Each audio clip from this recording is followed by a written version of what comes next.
What's good, y'all? We have finally made it to the NBA season. When you guys are seeing this video, there should be less than 3 hours till an actual NBA game is being played, and I just cannot wait. And in today's video, we are going to be predicting this season's award winners. We're going over MVP, Defensive Player of the Year, Most Improved Player, Rookie of the Year, Coach of the Year, Clutch Player of the Year, Sixth Man of the Year. I think that's them all.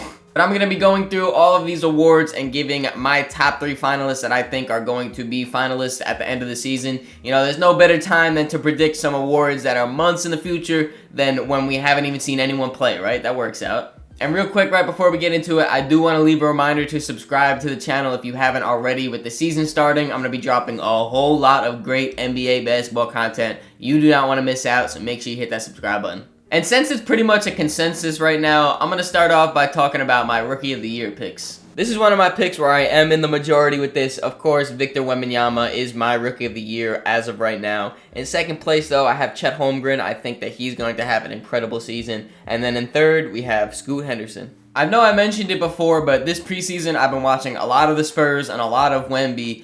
And oh my God, this man is insane. With the combination of his size, his length, his athleticism, his skill, the way he can move his body and control it in different ways, there's literally no one else that can do exactly what Victor Wembanyama can do on the basketball court. He comes in immediately and is a defensive force. He's blocking shots left and right, not only at the rim, but in the mid-range, at the three-point line. He's blocking shots very consistently. Something that surprised me, too, was how well Vic is keeping up with guys on the perimeter, too, because he's guarding those guys as well. Obviously, he has his 7'4" frame with his long arms, I think like a 9-foot wingspan or something crazy like that. He can literally do whatever he wants on defense, and then on offense, he looks really comfortable and fluid as well with dribble pull-ups, threes, and transition, getting to the rim, calling for lobs at the three-point line. Like, he literally, he got it, bro. He got it. I put Chet at number 2, though, because I think that he is also a very high impactful rookie and is going to impact this Thunder team a lot and raise their floor a lot. At that center position, I think he is literally the perfect fit for the OKC Thunder. Last year, they really didn't have a true center, and they were really struggling with blocking shots and rim deterrence. You know, people would get to the rim,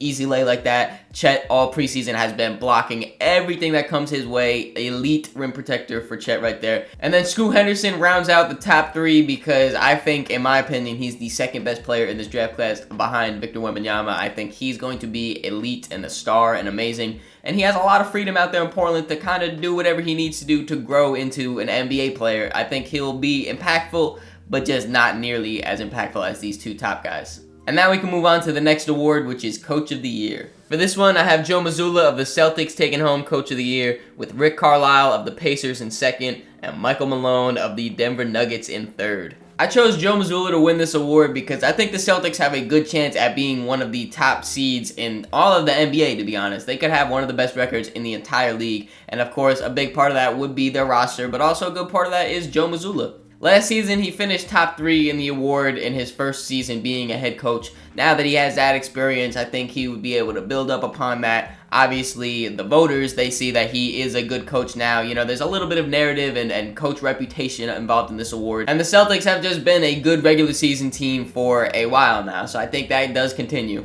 I picked Rick Carlisle second because I do think the Pacers are going to have a good season this year and make a jump, kind of be that surprise team of the NBA. Last year, that was the Kings, and of course, Mike Brown did end up winning Coach of the Year. I don't think the Pacers are going to take that big of a jump where they're top 4 in the East, but I do think they're going to take a little bit of a jump, at least just to let Rick Carlisle get into consideration. Then Michael Malone rounding out the top 3. Obviously, the Nuggets and him are coming off of a NBA championship, and they've been a great regular season team for a while now, pretty much since Michael Malone has taken that head coach job. And he really didn't get any of the recognition that he deserves, in my opinion at least. If the Nuggets finish as the number 1 seed out west or the best record in the entire NBA, I think Michael Malone has a big chance at winning this award. The next award up is the newest award out of all of them, the Clutch Player of the Year award, only introduced just last season. The second player ever to win the Clutch Player of the Year award, according to my prediction, will be Shai Gilgeous-Alexander, but Jalen Brunson will come in second and De'Aaron Fox still finishing top 3. When I was doing research trying to really figure out who I thought was going to win this award, the kind of criteria that I used was just which teams are going to be playing a lot of close games. Obviously, you have to be in a close game to be clutch. You know, you have to be down to hit a game winner. You have to, you hit the dagger. It's got to be a close game. So I kind of just chose teams that I think are going to be in a lot of close games.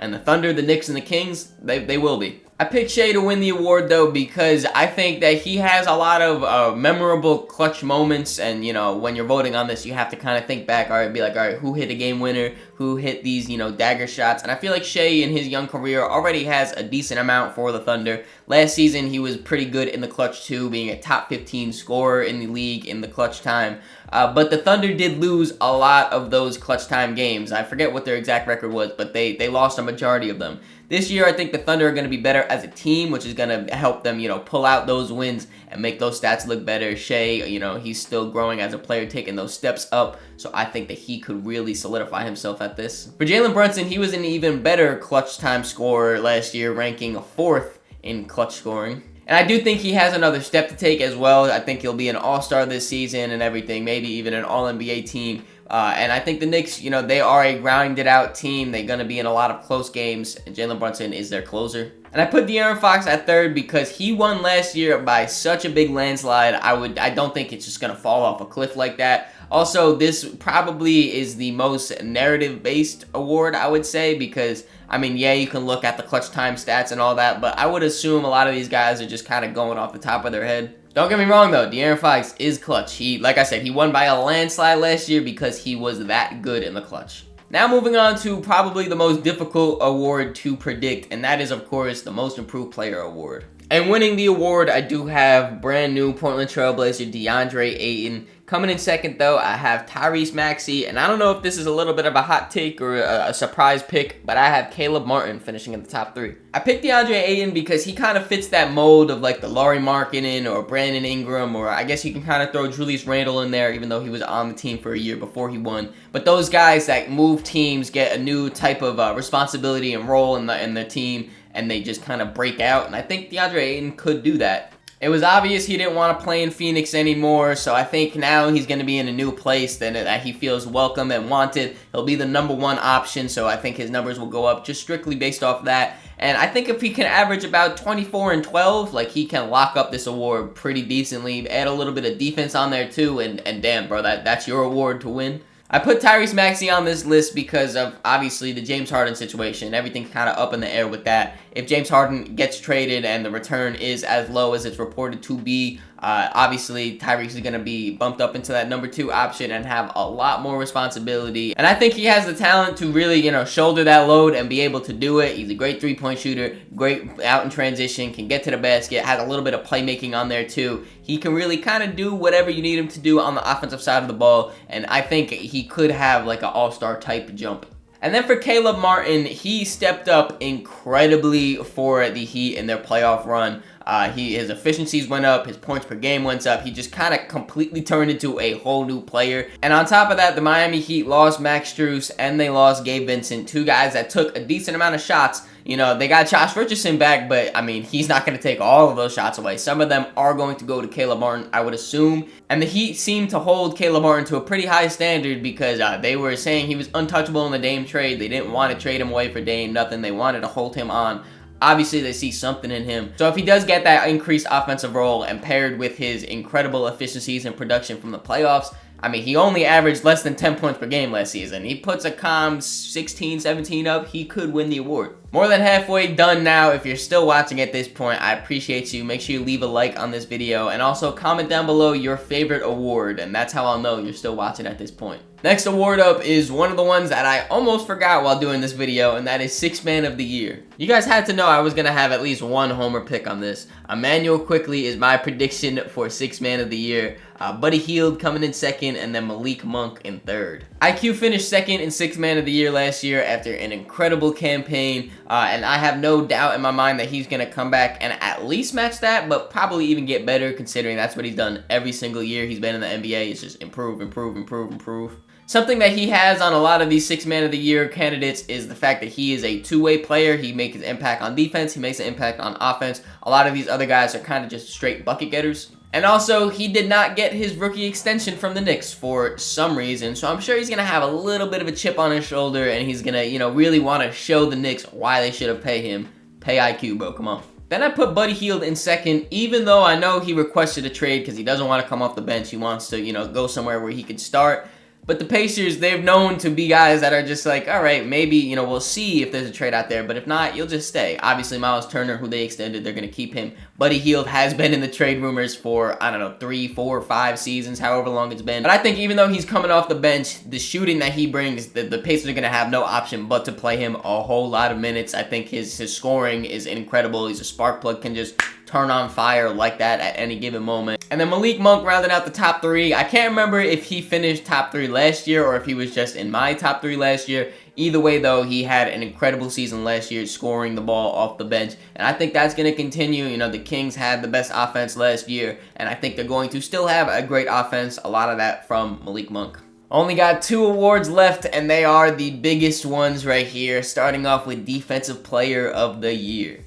And my Defensive Player of the Year is Anthony Davis. It's coming in second, though, the young guy Evan Mobley. And in third, as maybe a surprise pick, Kristaps Porzingis. I think a healthy Anthony Davis is the best player in the entire NBA. So if he does stay healthy, I think this is his award to lose. Also, shout out to Through the Wire. I know they've had a conversation before talking about if Anthony Davis is the best defender to never win Defensive Player of the Year. I would say he's probably up there with Tim Duncan. You know, obviously Tim Duncan's a great defender and everything, never won. But I think Anthony Davis is at that level. I think he definitely deserves to win the Defensive Player of the Year. And this Lakers team is probably going to have one of the best defenses in the entire NBA. And of course, it will be anchored by Anthony Davis. Again, as long as he stays healthy, and hopefully he does. But I think he can really make some noise in this award. For Evan Mobley, he finished top 3 in Defensive Player of the Year last year after the Cavs had, I think, the best defense in the entire NBA. I don't know if they will still have the best this year, but they'll probably have one of the best. Again, a big part of that is from Evan Mobley. He kind of has the same thing I was talking about with Vic, which is the combination of his size, his length, his athleticism.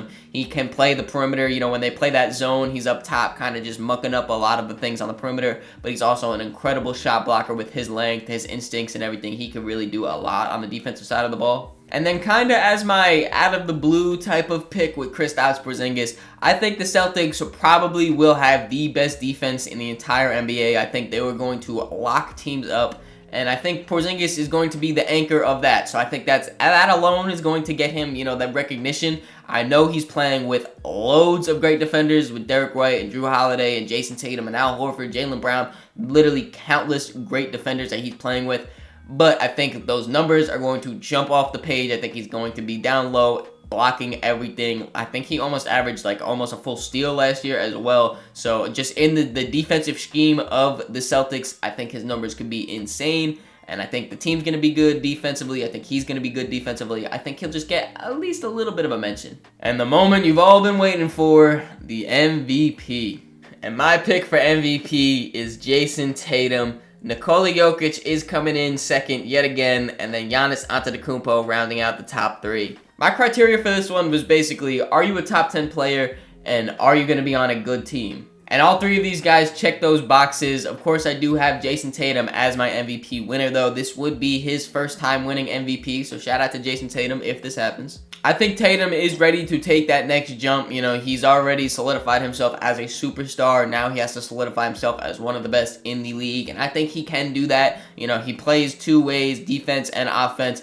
Incredible scorer, averaged 30 points per game last season. If he could do that again this year on this loaded roster, yeah, he has an incredible shot at winning this MVP award. I put Jokic at 2, and it's a little unfortunate because I do think Jokic is going to kind of fall into like the LeBron effect, I'm going to call it, when it comes to MVPs, where you are just so above and beyond everyone in the league. You are the best player in the league that you're kind of set to a different standard. You know, like Jokic can average a triple-double this next season, and everyone will be like, yeah, but, you know, we kind of expected him to do that. That's what Jokic does. I think he's going to unfortunately fall down that path. And I think Giannis has already kind of fallen down that path. Maybe it'll be a little bit different now that he's not viewed as the absolute best player in the NBA. But also, I think Dame coming along will take a little bit of his scoring away, especially because the Bucks usually blow out their teams and sit him for the fourth quarter, so he can't really get those extra numbers up. Let me know what you guys think of my awards predictions, though. Let me know what the absolute craziest one was, the one that you cannot agree with at all,